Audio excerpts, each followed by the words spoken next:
hello, everyone, and welcome back to the Joy-Filled Universe podcast. I am your host, Lisa Ryan, and I'm just going to say that this podcast is really lighting up my life. I look forward to it every week. I can't wait to record an episode, to reach out to all of you. And I'm just constantly sending myself notes and content ideas, and I'm always doodling and writing out podcast outlines. And it's just really been a super joy for me. And I gotta say too that maybe it's largely because I also really love people, and I especially love when I'm given the gift of partnering with them and just watching their worlds light up with mind-blowing abundance and joy. So thank you for dialing in. Thank you for tuning in or downloading or whatever it is you do from an IT perspective with a podcast. Thank you for that. It's appreciated. And that said, I am going to say that not much can bring my vibe down, but I do know that IT software or just IT in general can really get under my skin. And recording this podcast this time has been a little bit of a trial and error. I'm not going to lie. I have probably recorded this episode about 5 times, and it hasn't been easy. I would record it and then it would just either erase or it would duplicate text, or I don't know. It was very, very strange. So I am crossing my fingers, and I'm just going to say that this is it. This is the final cut, and we're going to make it happen. So all that said, this actually aligns with what we're going to talk about today. So if you have ever experienced just a total drain, whether it's mentally or physically or just in general, it is likely because you are dealing with today's topic, which is energy vampires. That's right. Energy vampires. They can absolutely be a drain on us. And we're going to talk about some of the tools and tricks that you can apply when not just dealing with them, but shielding your energy from them so that you stay on your high vibe and you can just let them be them. You don't have to judge them. You don't have to do anything else other than say, I see you, and guess what? I'm still shining bright. Yes. So let's get started. First off, let me explain what exactly is an energy vampire. An energy vampire can be either a person or people or a situation or an environment that is just consistently draining you from an emotional perspective or a mental perspective or a physical perspective, and leaving you feeling just depleted or anxious or insecure, sad, unworthy, and all those other bad, low vibe, fear-based feelings that come up from you when being subjected to that type of energy. Now, clearly, these are not the fictional kind of vampires that can really scare the crap out of you. Thank God for that. However, they can certainly act like these fictional characters because they energetically can just drain you and leave you feeling very exhausted, like they just suck the life out of you. Okay, so let's talk about some examples of energy vampires. They could be people, situations, or an environment. And if we're going to talk about people, I try to bucket it into 4 major categories that you find a type of person energy vampire. And we'll start off with the critic. This is the person who is just always pointing out flaws, undermining confidence in a very passive-aggressive way.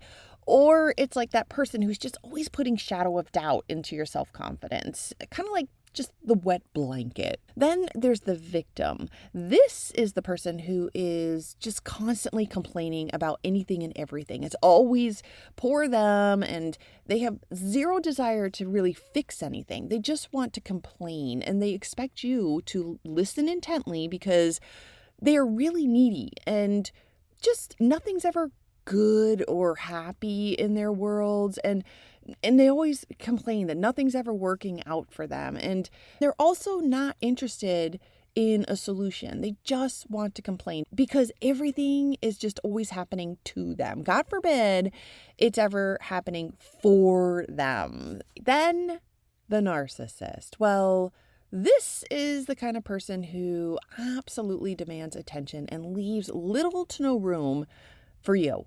They're the kind of person who will actually ask you, hey, how's your day going? You start to mutter out some words and then boom, they just hijack the conversation and will go on and on about themselves, and you don't get a single word in edgewise. Oh, and they also expect you to be ever present and to validate and praise them as they speak at you, right? Because they're certainly not speaking with you. Now, last but not least, and this is actually one of my favorites, this one is what I call the chaos creator. So, my goodness, this kind of person just thrives on drama and gossip, and they will just pull you right into the middle whenever they can. They will just stir you up somehow, work you into the drama. So all of a sudden, you feel as though that you're in it. You're part of the fight. You have no idea why any of this matters to you, but you just know that you're in it. You're in it to win it. Oh my gosh. Okay. Now I'm going to talk about negative, impactful situations or toxic environments. So a toxic environment literally can be cluttered spaces. And now you may be wondering, how can this impact my energy? Well, you would actually be surprised. Cluttered space can really overwhelm your senses and disrupt your mental clarity. And it's literally an emotional weight on you. So for example, clutter can be really just kind of a visual overload, and it can certainly just bring about levels of anxiety because you think, oh my God, I should just clean this place up, or what a mess. Where would I even start to clean up? And it can then start to create or sustain or bring out those limiting beliefs that you might have, which could be something like, I'm just so disorganized, or I'm such a slob, or I can't seem to just get it together. And emotionally, you can really start to just isolate yourself because you won't want people in your space because, well, gosh, there's just no room for them. There's just too much stuff, and you don't feel like you have that capacity. And then there's also social media. So social media can absolutely show up as kind of an environment or even just a situation. And it's a really big one. And I'm going to say I do love a good scroll on social media, and I am absolutely guilty of watching a rainy Saturday just race past me whilst I sit comfortably on my sofa scrolling. And never have I gotten up from such a binge and thought, wow, that was time well spent. No, I get up thinking, oh my God, where has the time gone? I've got nothing done. I got to get busy. And it immediately inflicts stress on me. And social media, as I'm sure we've all experienced, can be emotionally draining because it floods you with information, whether it's posts or reels or videos, etc. Studies have linked excessive use of social media to cognitive fatigue, which really impacts focus and clarity. So from an emotional perspective, if you think about it, scrolling can really trigger some unhealthy comparisons, envy, inadequacy, and it can also reinforce, again, limiting beliefs that you might have, which could sound something like, I'm not good enough, or I'm not successful, or I don't have a happy life, or I don't have cool friends like these people have, or I don't have a fun family like these people have, or I'm not rich enough, or the list can just go on and on. And you know what? How about the news? The news is also a form of media, and my goodness, I have started to learn that the only happy stories shared on the news has everything to do with animals, which I'm totally here for a good animal story, but those are the only clips that actually make you feel good. Other than that, there are so many opinionated messages that are just largely biased and messaging awful kind of facts-based information that could really be skewed depending on what you're listening to, how you're listening to it. And it sometimes just largely leaves you with feelings of fear and worry versus faith and confidence. So one last thing I'm going to mention about social media is the addictive pull that it creates, that hit of dopamine from likes or new posts that just keep you hooked, which literally is akin to that manipulative energy vampire way that just charms you into staying engaged, which, albeit exhausting, you just can't find the strength to walk away or put it down. It's really, really difficult. And I am going to add that one of the reasons that I'm doing this podcast as an audio versus a video, and I'm not saying that I'm not going to do a video one of these days, but I do say one of the reasons that I choose to do audio is because we, present company included, spend so much time in front of a device screen. And I want you all to have a listen to this while you are up and about and away from the screen, not tethered to watching. So more of a plug and play effort while you're doing something else. So you could be out for some exercise, driving in your car, relaxing on your sofa, or just on a lovely blanket by the water, chilling out and engaging yourself with Mother Earth. Just something like that that gives you the ability to multitask while grounding yourself in really great ways. Now, a toxic work environment. Let's talk about that. Or actually, even it could just be a toxic environment in general. It can really be a draining situation from mental, emotional, and physical perspectives.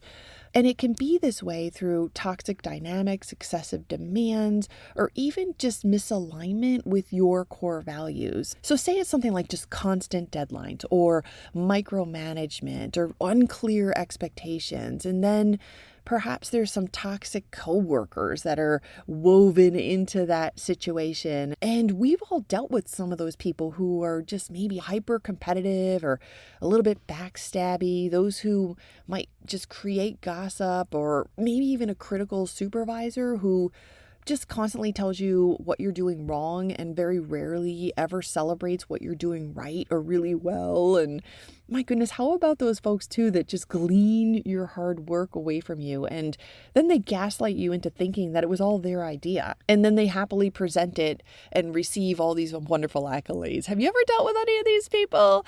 My word. And then how about just in any situation that you might be in, whether you're volunteering or working or whatever it is that you're obligated to doing for whatever reason, what about just the long hours that you could be putting in, or maybe endless meetings or things that are taking up your time and leaving little time for focused work or paperwork that needs to get done? And then it just extends your day, and then you miss out on things. You miss out on like dinners with your friends, or a happy hour, or a phone call with your mom and dad, or some much needed exercise that is now put off for another day. And it just drains you. So impact of energy vampires on your life can be felt in so many ways. And in some instances, you just can't walk away. For example, if one of your energy drains is a family member, well, you have emotional ties to them. You're obligated to them. You have a shared history. Naturally, there's the family bond. So walking away is really, really difficult, if not impossible. Or if you are experiencing an energy drain with your job, and again, you likely need the income or health benefits or both. So just throwing in the towel and walking away is not really an option, certainly not an easy one, especially if you have more than just yourself to think about. In fact, all of these types of energy vampires can really drain you because of the energy exchange. Negativity can absolutely disrupt your emotional balance, and constant stress that results from draining interactions really just raises cortisol and anxiety and can impact your mood and even over the long term, your health, as you feel levels of fatigue, headaches, tension, muscle aches, the list goes on and on. So I'm going to share a little story with you about a really significant time when I endured, I think, every type of energy vampire we've talked about thus far. And This is the story about my very first job that I had when I was fresh out of undergrad, and God, it was an incredible time. And I'm not going to lie, though, it was probably one of the best growth years I've ever had of my life. But every single day in this job was full on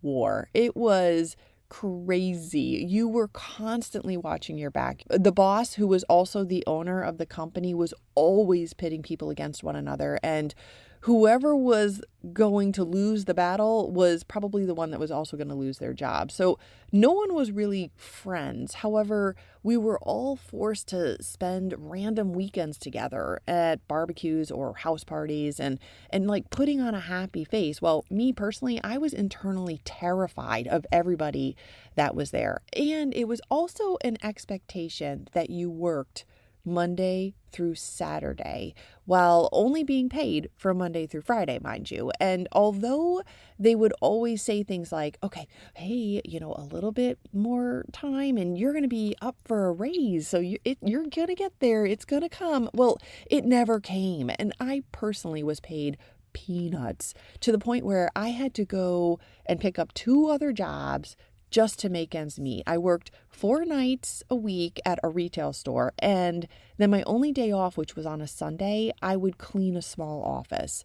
And let me just say this, with a very expensive private school degree that I worked so hard to achieve, none of this environment was propping me up. In fact, it was all just draining me and pulling me so far down that I literally routinely cried on the phone to my parents or close friends.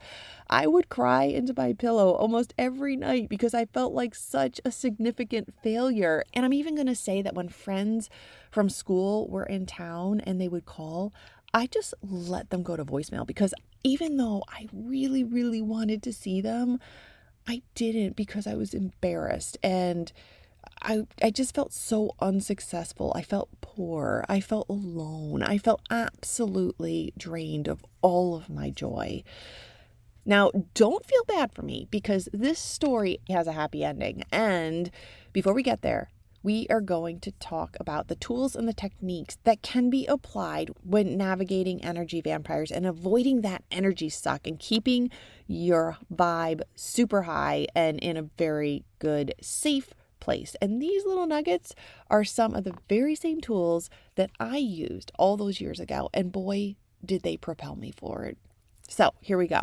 First, spot the drain. What is it that's bringing you down? Better yet, what is it that is triggering physical responses in you, like that sickness to your stomach or a tight chest or fatigue, or even breaking out in a little sweat as you feel like all the blood rushing to your head. And sometimes even like those clammy hands. You ever get that? Oh my God, I could go on and on because rest assured, I have felt all of these things. And how about emotional shifts? Feeling irritable or immediately defensive or angry or super spun up or anxious and frazzled during or even after certain interactions. So when you find yourself being triggered, just take a beat. Grab your journal or close your eyes for a second and ask yourself some really open-ended questions like, who or what leaves me feeling drained? Or what patterns am I noticing here? And if it's a personal interaction, ask yourself what the specific behaviors are that you are experiencing. For example, is the person giving you a guilt trip? Are you feeling as though you're disappointing someone? Are you being given the silent treatment or are you being ignored? These are all good things to have awareness of. And don't judge. Don't judge the person. Just bring the behaviors that you're experiencing to light. And certainly don't judge yourself. Be honest with yourself. Get real, raw clarity and let yourself in as you explore your true feelings without any judgment. Just be curious. Okay, step 2, protect your energy. There's lots of ways to protect your energy here. One is just imagine a protective shield of light that comes around you, showing up especially when you're entering into a toxic environment or engaging with someone who can really just take it out of you. Picture their negativity just bouncing off of you and unable to penetrate your protective layer. Grounding, wear or carry a grounding object or even something from someone that you love, like a little trinket of some sorts, just something that keeps you centered and keeps you feeling valued and loved and grounded in a really good way. Then there's time limits. So time limits can be helpful when it comes to exposure. So if you're going out to a certain event or something like that and you feel like, oh, I don't know, some of these people or just the environment is just not vibing for you, then give yourself some grace and just announce, hey, you know what? I'm going to go and I'm probably only going to be able to stay for about an hour. And just put that out there, because that in and of itself, where you're giving yourself a boundary to say, yeah, I'm going to be leaving at a certain time, is really, really helpful. And then there's just internal affirmations, really easy. Just repeat some good words to yourself, like, I am protected and at peace. Two of my very favorite affirmations that I use all the time is, I am safe. And the other one is, there is nothing wrong with me. And those just always bring me peace. So internal affirmations can really, really be helpful. And then just staying physically balanced. Eat a balanced and healthy whole food meal. Actually, you can eat more than one meal. You can eat meals. Hydrate and get lots of rest, because physical health supports emotional resilience. Step 3 is setting boundaries with family and friends or a toxic person at work. And it's really helpful to use I statements when messaging to these types of people. So perhaps say something like, I feel overwhelmed when we focus on negative subjects. Can we talk about something else? Or you can redirect the conversation, and that means just shifting the conversation to neutral topics. So perhaps bring up a shared memory or a common hobby, or ask about what's for lunch today in the cafeteria. You could talk about a book that you're reading, anything, a topic that just redirects the conversation from a toxic focus to one that's much more neutral. And really then just limiting your frequency that you have to be in and around this person. So spacing out visits or phone calls or connections of any kind, and enjoy your time with them. And then when parting, just say something like, thank you so much for your time. I can't wait to connect again. I'll call you next week, or I'll call you in a few weeks. Or better yet, if you really want to leave it open-ended, just say, I'll talk to you soon. So that's people. When it comes to environments or circumstances, oh gosh, if we want to talk about that social media, how about a digital detox? Unfollow those negative social media accounts. Set a timer for listening to the news, or better yet, just don't engage at all for a few nights here and there. And stop looking at social media that leaves you feeling unhappy or stressed or anxious. If you want to talk about those decluttered spaces, well, if it feels too overwhelming to just get in there and get started, start small. Attack some of those drawers that you have in your kitchen that over time have just accumulated a whole bunch of stuff. Or maybe that closet in your home. Get in there and just slowly chip away at it. And who knows, you might just find some stuff in the back of the closet that you haven't seen for years. And what a joy that would be. Kind of like a little Easter egg hunt. All right. How about step 4, recharging your energy? Well, self-care rituals is a great way to recharge your energy. After exposure to whether it's a situation or an environment or a person or people, do something uplifting. Take a walk in nature, listen to music, read a book, play with your fur baby, dial up a friend or whoever some of your favorite people are. Go get your nails done. Go get a massage. My goodness, self-care is such a dream. And guess what? There are so many ways to take care of yourself that do not cost a single penny. Then positive self-talk. How about, I am awesome. My energy is mine to protect. I choose joy. I'm so proud of me. I am so grateful I get to be the human that I am. And then lastly, mindfulness. The best way I can explain mindfulness, because guess what? I think that this could be a pod episode all in and of itself. But the best way I can explain mindfulness is this. If you change the way you look at things, the things you look at change. Step 5 is reframing the relationship. I don't know if you have had the opportunity to read The Let Them Theory by Mel Robbins, but if you haven't, it is really a good book. I highly recommend it. And it is actually a really quick read. And I'm going to think maybe I'll probably be talking about the Let Them theories here and there throughout the pods because there's a lot of really good information there. So I'm going to say when we talk about reframing a relationship, how about accept what you can't change. You may not remove a family member, right? Or a really close friend or a coworker, but you can change how you respond to them. So perhaps practice detachment with love, which means see their behavior as their struggle, not a reflection of your worth. And focus on your power. You can say to yourself, you know what? I can't control them, but I can control my reactions to them. And how about this? View a critical person in your life as someone who is just projecting their own insecurities. They're not defining you. Their behavior actually has nothing to do with you. And then there is step 6.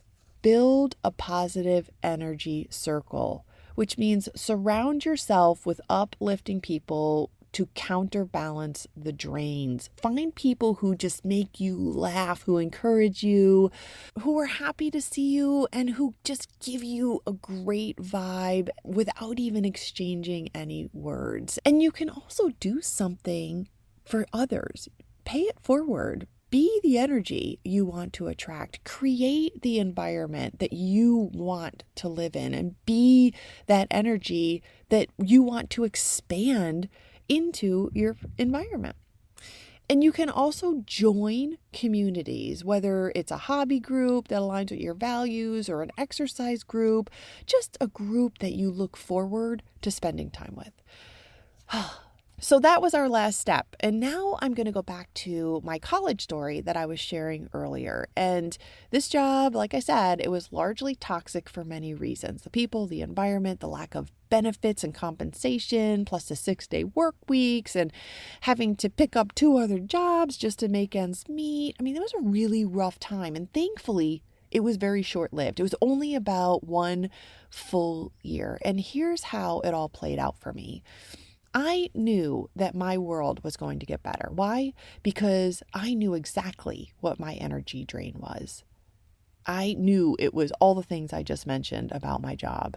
And I protected my energy. I literally saw myself wrapped in angel wings every time I went to work. And I also carried a laminated card from my grandmother, and she certainly didn't give it to me laminated, but I ended up laminating it because I had opened and closed it so many times. But I kept it with me because it made me smile and it made me feel loved and it made me feel valuable.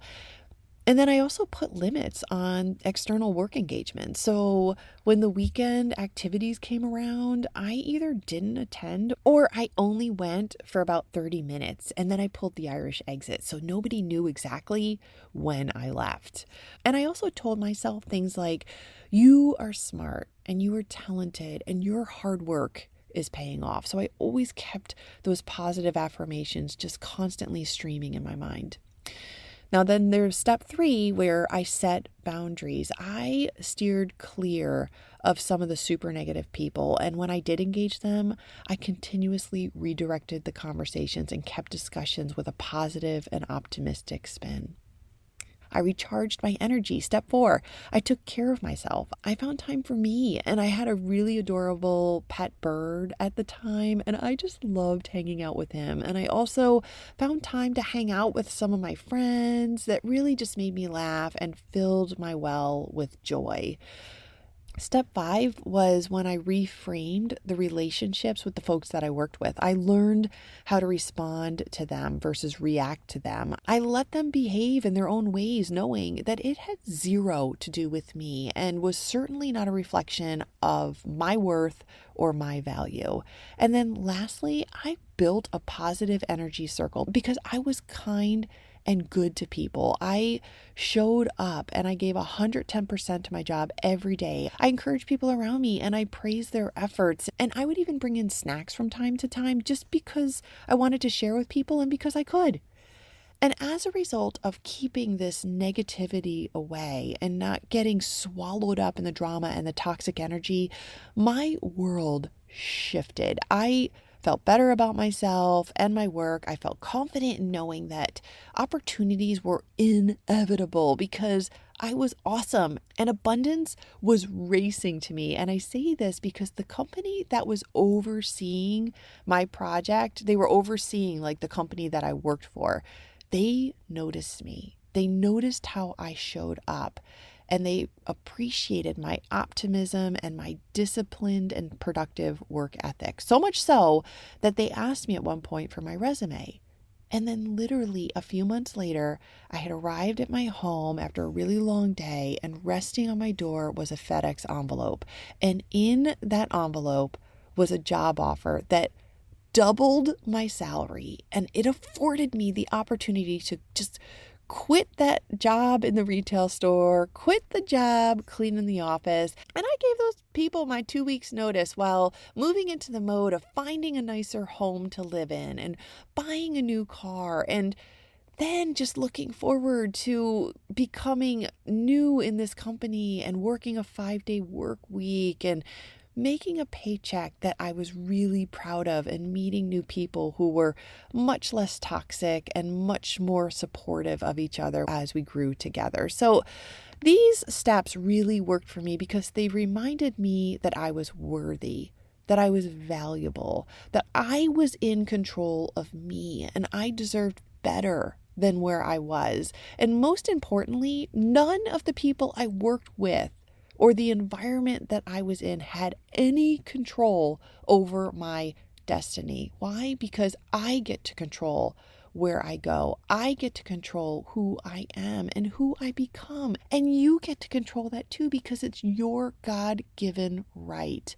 So if you're in a place or engaging with humans who are just draining you, apply these steps. Stay focused on what you do want and channel your energy in all good, positive ways and take back your control. I know you can do it. Okay, my friends, we are coming up on time. My goodness. This is actually still a very energetic topic for me to talk about, even though it's my 5th time recording this podcast.